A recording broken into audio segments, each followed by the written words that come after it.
So tonight marks the night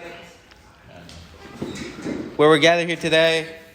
Tonight, talk about the Lubavitcher Rebbe Rabbi Menachem Mendel Schneerson, the seventh leader in the Chabad Lubavitch movement, who really was one of the most phenomenal Jewish personalities of modern times. He was, and despite his passing, still is the Rebbe, one of many people responsible for stirring the conscience and spiritual awakening of world Jewry. On this day 71 years ago, after the passing of his father-in-law, Rabbi Yosef Yitzchak Schneerson, the Friedrich Rebbe, the Rebbe Rayatz, the Rebbe accepted the Nesius, the position of leadership of the Rebbe of Chabad Chassidus. But it wasn't on that day, on Yud Shevat, the Rebbe just didn't accept the Nesius of Chabad Chassidus. The Rebbe understood that our every action is part of a bigger picture, that every good deed we do brings humanity closer to the ultimate goal, to the era of perfection, of universal awareness of Hashem, of the Mos HaMashiach. The Rebbe spoke tirelessly about this time, demonstrating how the world is heading closer and closer to this time, and how every person can actualize it by increasing in acts of goodness and kindness. If not for the Rebbe, his passion and vision, and for the tzaddikim of Chabad Chassidus that came before him, I can speak personally that I would have very little connection to Yiddishkeit. It's because of the Rebbe and the message that he imparted to his Chassidim that I went to Chabad preschool, ran by Rebbe Rivki and Rav Yossi Yarmish. And it's because of them that I ended up in Jewish day school. And it's because of them I'm able to be here in Eshet Torah Mulmakam HaMikdash. Of course, it's clearly Yad Hashem, and there are so many moments in my life that have ultimately changed the course of my life. And my parents are the ones that have constantly supported and encouraged me, and Eshet Torah itself has played a monumental role in that transition.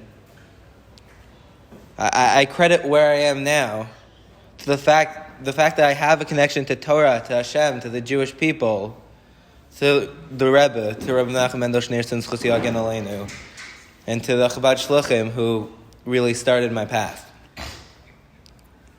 It's because of the directions of the Rebbe, of his understanding of the leaders before him, that Chabad Chassidim are really at the forefront of Jewish education and outreach.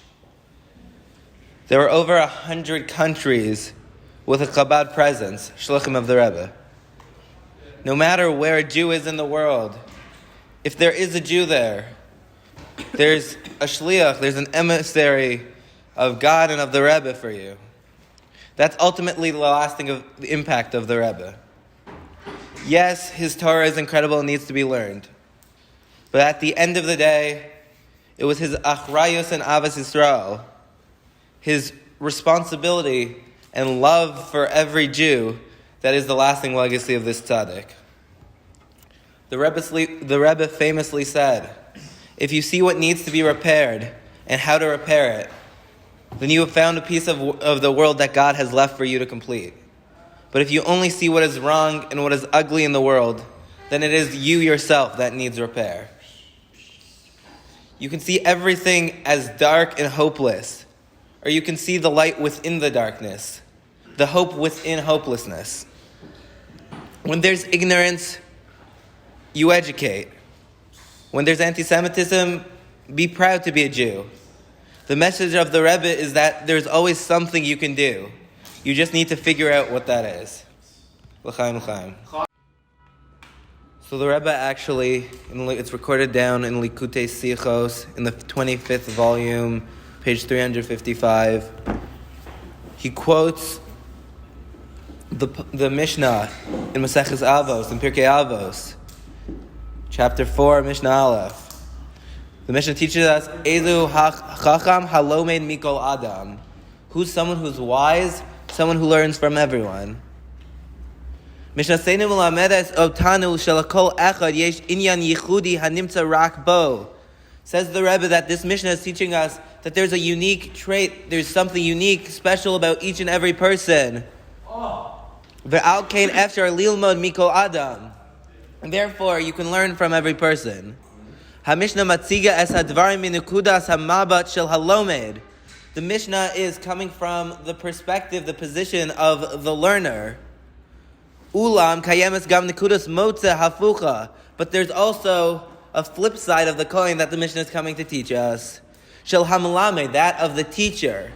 Hainu, meaning, shel kol adam yesh ma lelamed la'acherim. Says the Rebbe, and this is such a powerful line, and this is the line really of Rav Neach and of Eshet Torah as well, and which is why we're here. And that's that every single person has something to teach someone else. What it means, Ezu Chacham Halome Mikol Adam, that you're supposed to learn from every person, isn't just that, okay, I need to have my ears open so that I can learn from everyone. It means that each and every person has to recognize that they have the responsibility to teach. Hara mikach befoal, and says the Rebbe, practical application, the action. What are you supposed to do? You can't get away. You can't leave the shlichus that's been assigned to you. Lashbia al acherim, to have an influence, to have an impact on others. Bataina ki ein lo malamed, with the excuse of, I don't have what to teach, I don't have what to give over. Im lezulas yesh ma lilmod mimenu, if to someone else, when you go up to your friend, your chavrusa, your Rebbe, if you recognize that you have something to learn from them, barur me'alav gam ki lo yesh ma litram lezulas. It has to be clear to you that you have something to give them as well. And really, that's what our year in yeshiva is about more than anything. Yes, it's supposed to build ourselves up and to be selfish and to fill ourselves so that we can give over to others. But really, that entire goal, that entire process, isn't that so we can be selfish. It's really so that we can be able to give over to others. And that's really what Yiddishkeit is all about. And that's what the Rebbe was teaching. And that's what Rav Neach was teaching, who we're going to commemorate his Yartzheit tomorrow, like Wednesday night, Thursday. Because it's really all the same inyan. When you recognize that you're not living for yourself, when you recognize you're living for Torah, for Hashem, for the Jewish people, you ultimately realize that you yourself do have something special. You have something to give over. You have something unique that needs to be shared with the world. And it's a shame that people don't realize that. Because really, that's what Yiddishkeit is all about. As Rav Tzadok, HaKohen of Lublin, Zchus Yagen Aleinu, famously says in Tzidkas HaTzadik, Kishem sha'adam tzarich la'amin b'Hashem yisbarach kach achar kach tzarich la'amin ba'atzmo. It's not just a nice thing, says Rav Tzadok. Just as a person must believe in Hashem, so too, he must believe in himself. And we explained, I don't know who has had what machshav shiurim, what philosophy shiurim yet, but we explained that the Rambam says, what does emunah mean? Emunah is not just like, I believe. It's to know. You have to know Hashem and you have to know yourself. You have to know the greatness of Hashem and who He is and the relationship, the unconditional relationship that you have with Him. But you also have to know yourself and how great you are and that you have an impact to give over to others and to change the world. And people say, what does one person do? But the fact is that when we have a chevra, when we have everyone sitting around this table, when we see what's the Rebbe created with Chabad Shlochim, where they're mamish everywhere, all over the globe, when you have one person stand up and say, I want to do something great, I want to be great, I want to help others, I want to give over to others, then you get a collective, you get a group of people doing the exact same thing. But no one's living for themselves. They're all living for the Jewish people. They're all living for Hashem. And so when we can realize that, yes, we're trying to figure ourselves out and our lives out and where we're going from here. But more than that, we're trying to figure out where we fit into the picture of the Jewish people. how we're going to give back to the Jewish people, how we're going to make the world a more godly place. When we realize that, that's going to change not only our entire year in yeshiva and our entire lives, but it's ultimately going to change the entire world. L'chaim chaim. That's how the Lubavitcher Rebbe started off his first sikha, his first maimer as Rebbe, and that because that was the name, the title of the last published discourse of the Rebbe Rayatz of the Frierdiker Rebbe, and the Rebbe started off his maimer when he accepted the leadership of Chabad Chassidus with those words: "Basi legani achoisi kala." Come to the garden, my sister, my bride, from the pasuk in Shir Hashirim. And really, the Rebbe spoke, and it's kedai to learn the Maimer inside and the Maimer of the Frierdiker Rebbe. But the entire inyan of Shir Hashirim is what I just want to focus on right now. Because Shir Hashirim itself is almost uncomfortably in Tanakh. I mean, there's a sheet in the Gemara that says Shir Hashirim shouldn't even be included in Tanakh. Because, face it, it's a graphic romance novel. What's it doing in Tanakh? Yes, okay, Rashi says it's a metaphor for the love of the Jewish people and Hashem. But there were a lot of Sfarim before and after that spoke about the love between the Jewish people for Hashem in a little less graphic ways. But Shir Hashirim is the deepest, and we know Rabbi Akiva says that Shir Hashirim is Kodesh Kodashim. It's the holiest of holies. It's the deepest text we have in Jewish tradition. And really, the depth of Shir Hashirim is the fact that we're separated, but we're together. There's this notion of this unconditional love, this Ava Shemeko Elet Ashura, that's everlasting love, that we learn from Shir Hashirim, and the tzaddikim bring out based on Shir Hashirim, that Yiddishkeit is unconditional, that there's a relationship we have with Hashem that's beyond our actions and our inactions, beyond what we do and what we don't do, beyond what mitzvos and averos that we do. And that's what, and certainly Shir Hashirim, we say, why is Shir Hashirim the kli? It's graphic, it's uncomfortable.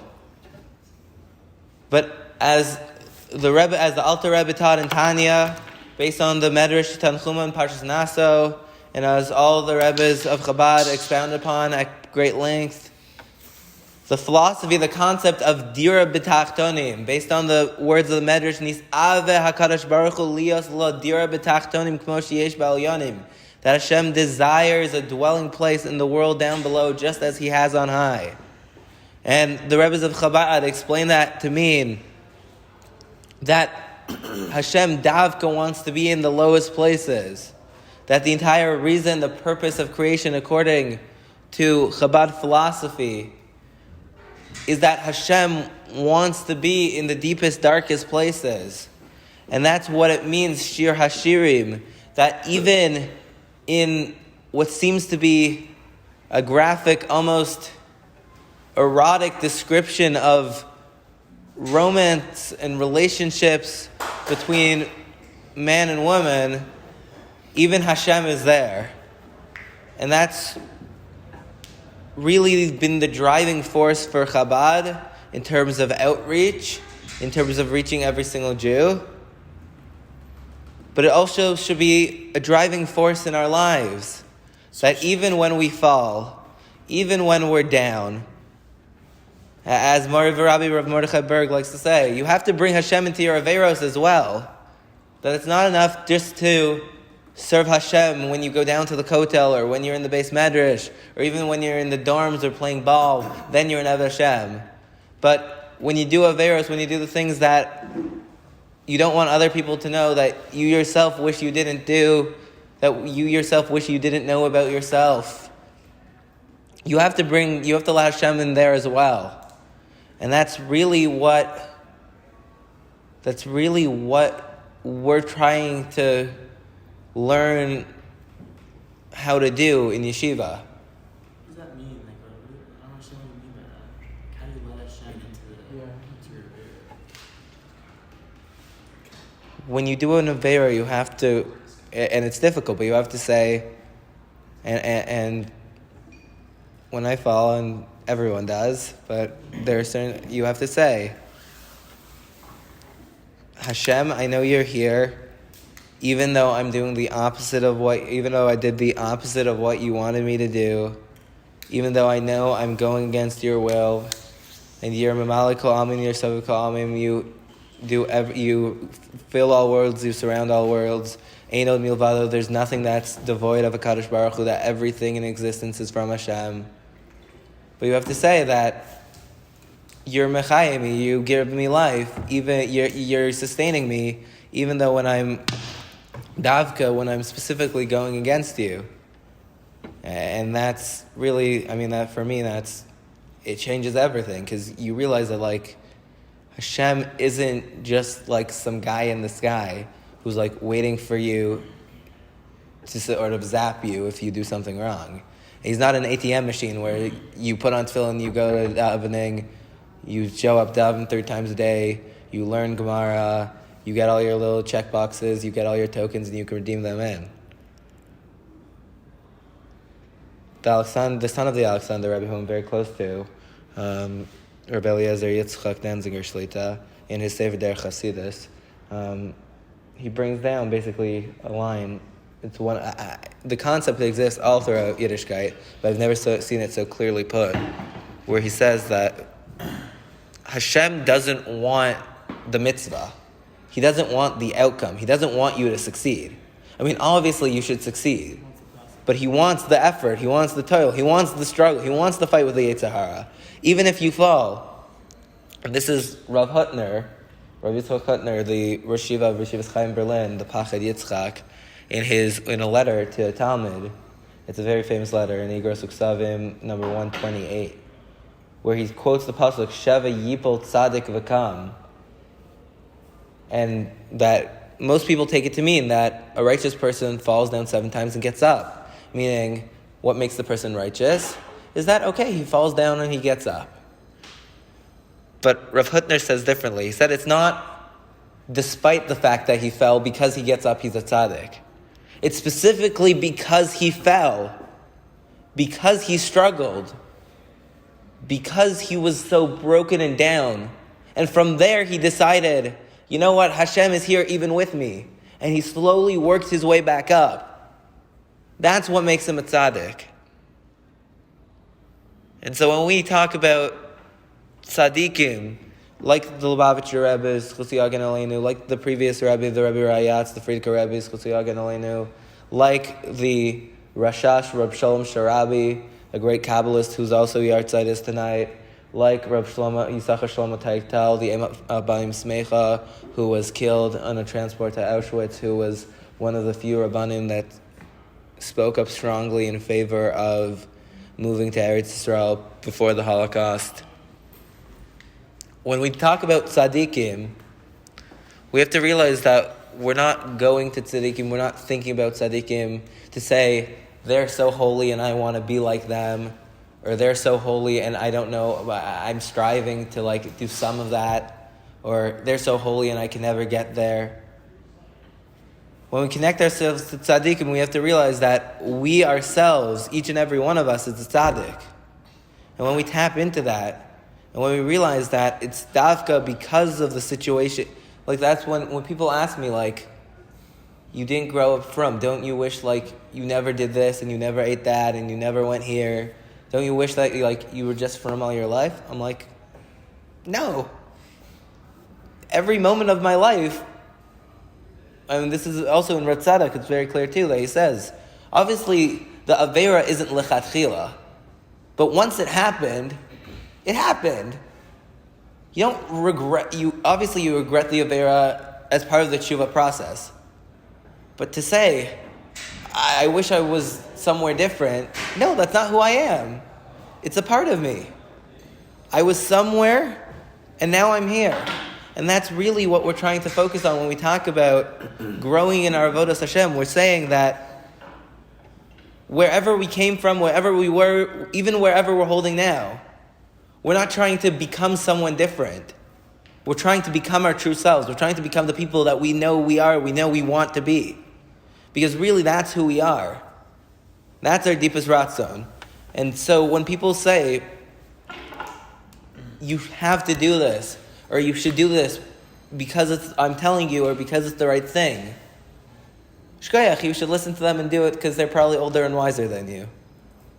But you have to really understand what you're doing and do it for yourself. And that's the entire inyan of what the Lubavitcher Rebbe was teaching, and that's what Rav Noach was teaching. That's not enough just to say, Yiddishkeit is real, everyone follow it. It's not enough just to say, put on tefillin at the kotel, or join an Aish class and believe. No, it's a constant process, it's a constant effort. You have to keep learning, you have to keep asking questions. And so really that's what we're doing here in yeshiva, and that's what we're doing tonight, and that's what we're doing, God willing, every day and night of our lives. And hopefully, when we do that and we tap into the light of all the tzaddikim, into the light of the tzaddik within, and when we really recognize that we have what to teach others, and when we really spread the message of Hashem to the lowest places, to the Jews who are the only Jew in their area, but there's one person. Doesn't matter his affiliation, whether it's Chabad but there has to be one person, at least one person, that's reaching out to them. And when we can realize all of that, God willing, we'll be looking at a very different building across the street.